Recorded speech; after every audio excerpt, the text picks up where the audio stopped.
At the end of the day, who are you really working for? The banks. Money is created in a bank and invariably ends up in a bank. They are the true masters, along with the corporations and governments they support. Physical slavery requires people to be housed and fed.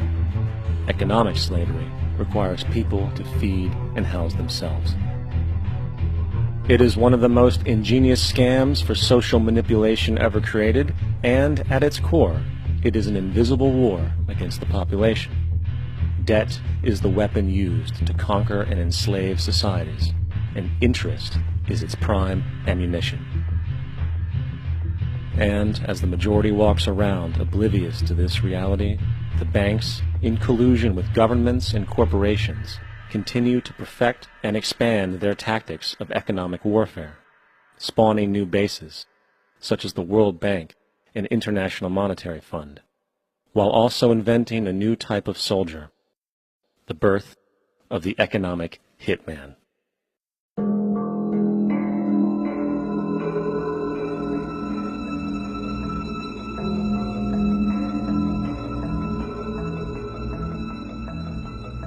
We economic hitmen really have been the ones responsible for creating this first truly global empire. And we work many different ways.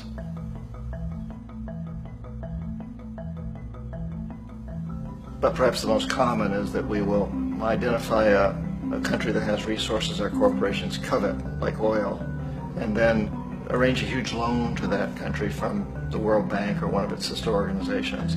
But the money never actually goes to the country. Instead, it goes to our big corporations to build infrastructure projects in that country, power plants, industrial parks, ports, things that benefit a few rich people in that country, in addition to our corporations, but really don't help the majority of the people at all. However, those people, the whole country is left holding a huge debt. It's such a big debt they can't repay it, and that's part of the plan. That they can't repay it. And so at some point we economic hitmen go back to them and say, listen, you owe us a lot of money, can't pay your debts, so sell your oil real cheap to our oil companies. Allow us to build a military base in your country, or send troops in support of ours to someplace in the world like Iraq, or vote with us on the next UN vote. To have their electric utility company privatized and their water and sewage system privatized and sold to U.S. corporations or other multinational corporations.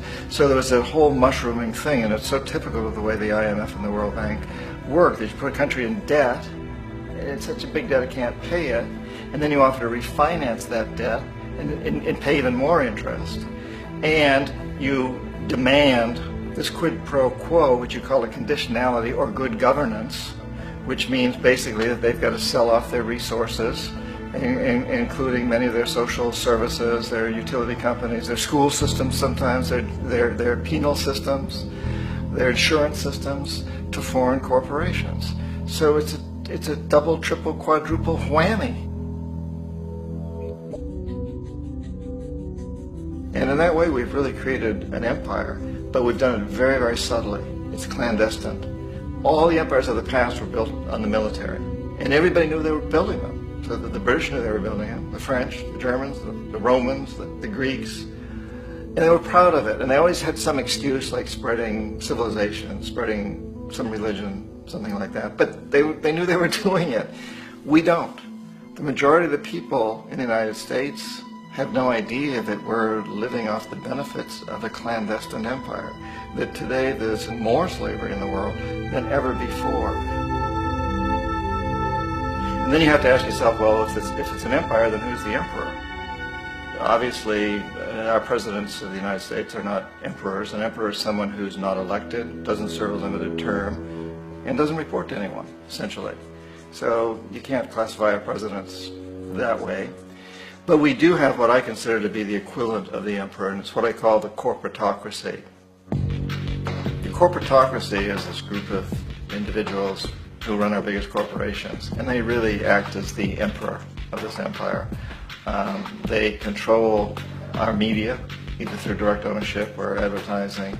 They control most of our politicians because they finance their campaigns, either through their corporations or through personal contributions that come out of the corporations. They're not elected. They don't serve a limited term. They don't report to anybody. And at the very top of the corporatocracy, you really can't tell whether a person's working for a private corporation or the government because they're always moving back and forth. So, you've got a guy who one moment is the president of a big construction company like Halliburton, and the next moment he's vice president of the United States, or the president who is in the oil business. And this is true whether you've got Democrats or Republicans in the office. You have to moving back and forth through the revolving door. And in a way, our government is invisible a lot of the time, and its policies are carried out by our corporations on one level or another. And then again, the policies of the government are basically forged by the corporatocracy and then presented to the government. They become government policies. So it's an incredibly cozy relationship.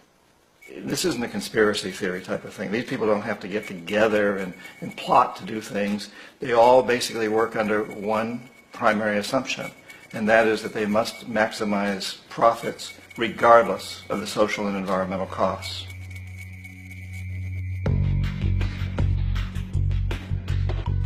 This process of manipulation by the corporatocracy through the use of debt, bribery, and political overthrow is called globalization. Just as the Federal Reserve keeps the American public in a position of indentured servitude through perpetual debt, inflation, and interest, the World Bank and IMF serve this role on a global scale. The basic scam is simple. Put a country in debt either by its own indiscretion or through corrupting the leader of that country, then impose conditionalities or structural adjustment policies, often consisting of the following. Currency devaluation. When the value of a currency drops, so does everything valued in it. This makes indigenous resources available to predator countries at a fraction of their worth. Large funding cuts for social programs. These usually include education and healthcare, compromising the well-being and integrity of the society, leaving the public vulnerable to exploitation. Privatization of state-owned enterprises. This means that socially important systems can be purchased and regulated by foreign corporations for profit.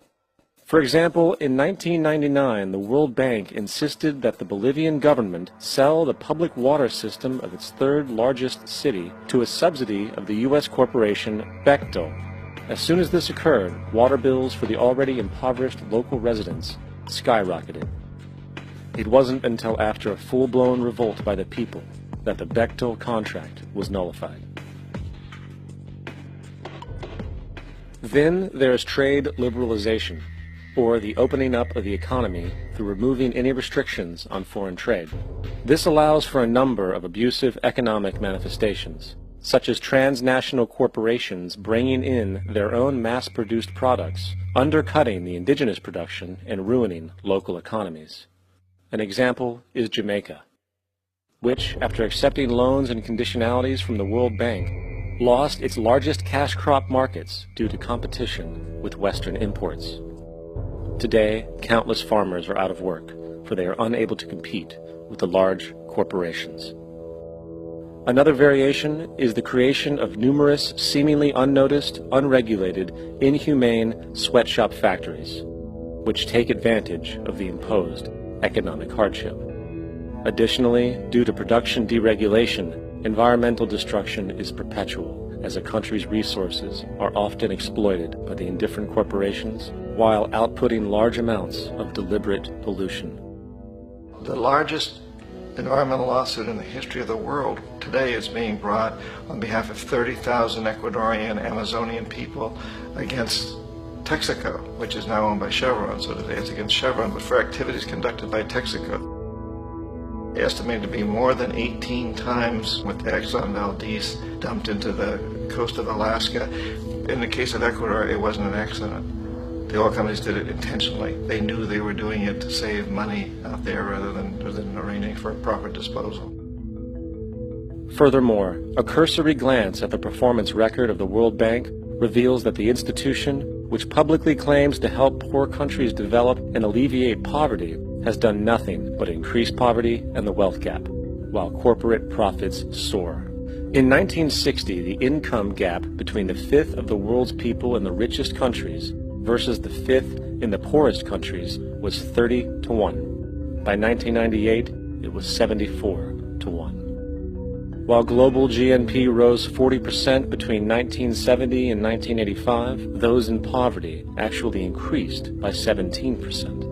While from 1985 to 2000, those living on less than $1 a day increased by 18%.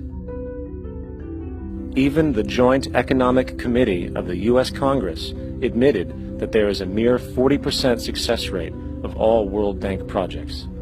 In the late 1960s, the World Bank intervened in Ecuador with large loans. During the next 30 years, poverty grew from 50% to 70%. Under or unemployment grew from 15 to 70%. Public debt increased from 240 million to 16 billion, while the share of resources allocated to the poor went from 20% to 6%. In fact, by the year 2000, 50% of Ecuador's national budget had to be allocated for paying its debts. It is important to understand the World Bank is, in fact, a U.S. bank, supporting U.S. interests. For the United States holds veto power over decisions, as it is the largest provider of capital. And where did it get this money?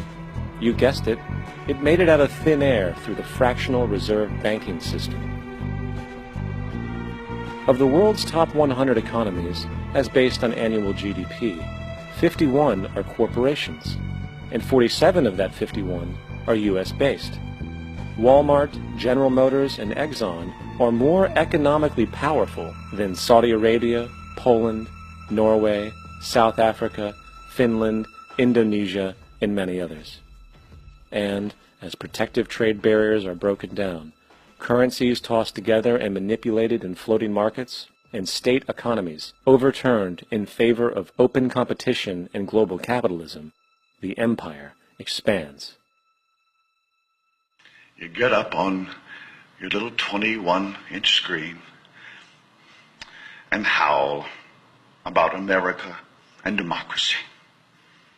There is no America. There is no democracy. There is only IBM and ITT and AT&T and DuPont, Dow, Union Carbide, and Exxon. Those are the nations of the world today. What do you think the Russians talk about in their councils of state? Karl Marx?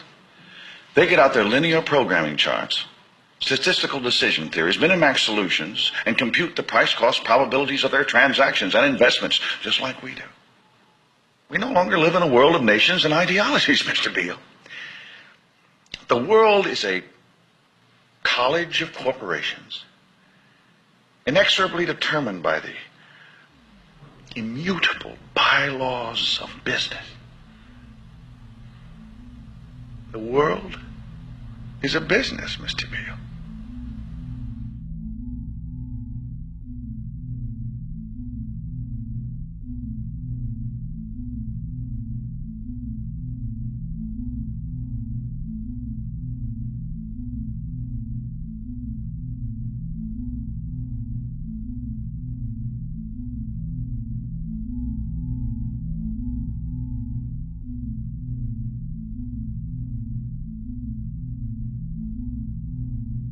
The world is being taken over by a handful of business powers who dominate the natural resources we need to live while controlling the money we need to obtain these resources. The end result will be world monopoly, based not on human life, but financial and corporate power. And as the inequality grows, naturally more and more people are becoming desperate. So the establishment was forced to come up with a new way to deal with anyone who challenges the system. So they gave birth to the terrorist. The term terrorist is an empty distinction, designed for any person or group who chooses to challenge the establishment. This isn't to be confused with the fictional Al-Qaeda, which was actually the name of a computer database for the US-supported Mujahideen in the 1980s.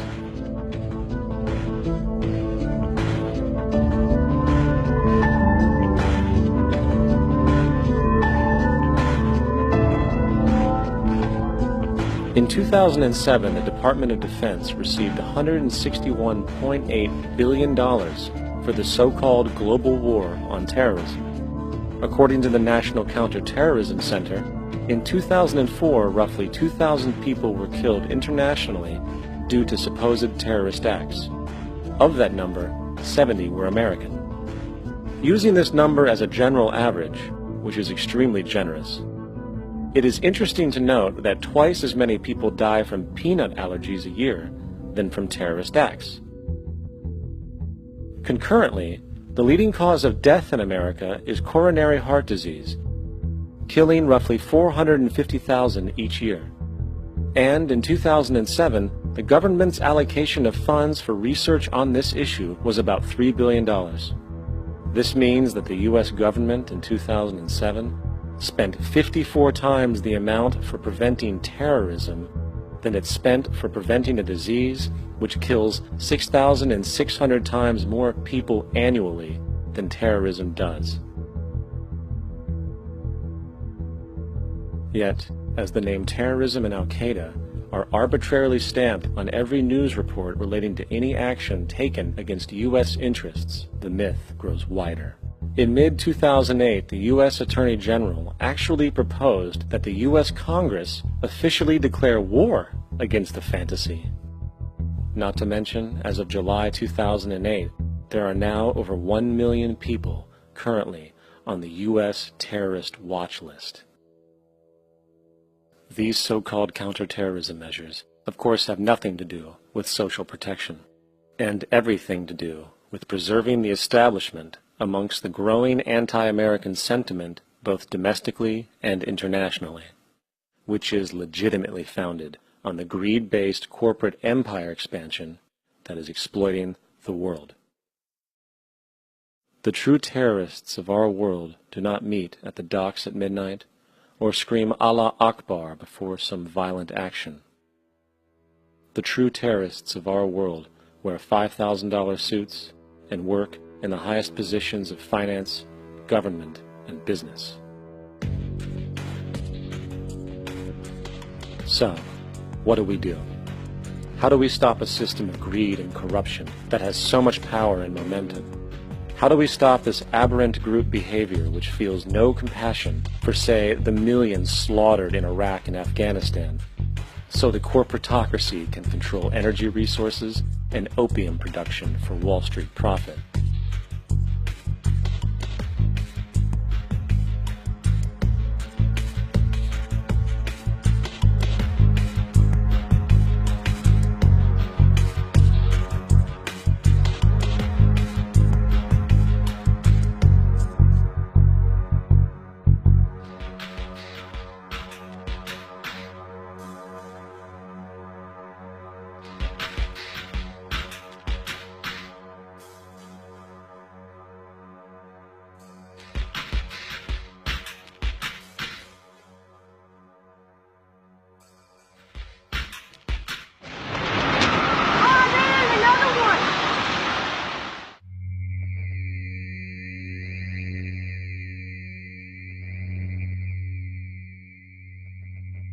How do we stop a system of greed and corruption that condemns poor populations to sweatshop slavery for the benefit of Madison Avenue?